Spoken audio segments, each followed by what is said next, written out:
കൈകളും വായും കഴുകും.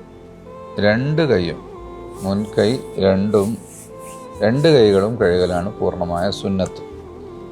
ഒരു കയ്യിൽ ഒരല്പം വെള്ളം തൊട്ട സുന്നത്തിൻ്റെ ഒരല്പം കിട്ടും. രണ്ട് കൈയും കഴുകലാണ് സുന്നത്ത്.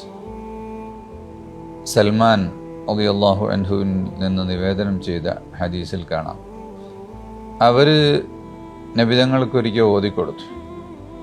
തൗറാത്തിൽ പറഞ്ഞിട്ടുണ്ട് എന്ത്?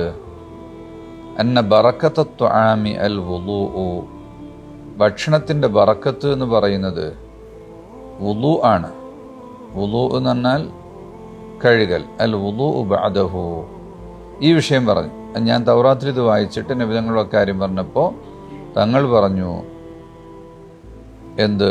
ബറക്കത്തു ത്വആമി അൽ വുളൂഉ ഖബ്ലഹു വ ബഅദഹു, ഭക്ഷണത്തിൻ്റെ ബറക്കത്ത് എന്ന് പറഞ്ഞാൽ അതിൻ്റെ മുമ്പും ശേഷവും കൈ കഴുകലാണ്. രണ്ട് കൈയും കഴുകണം. രണ്ട് കൈയും കഴുകുമ്പോഴേ പൂർണ്ണമായ സുന്നത്ത് ലഭിക്കുകയുള്ളൂ. അഴുക്കൊന്നുമില്ല, കുളിച്ച് വൃത്തിയായി വന്നതാ. AC റൂമിലിരിക്കുക, പൊടി എവിടെ നിന്നും വരുന്നില്ല, എവിടെയും സ്പർശിച്ചിട്ടുമില്ല, ആരെയും തൊട്ടിട്ടുമില്ല. എന്നാലും സുന്നത്തിനു വേണ്ടി കൈ കഴുകും.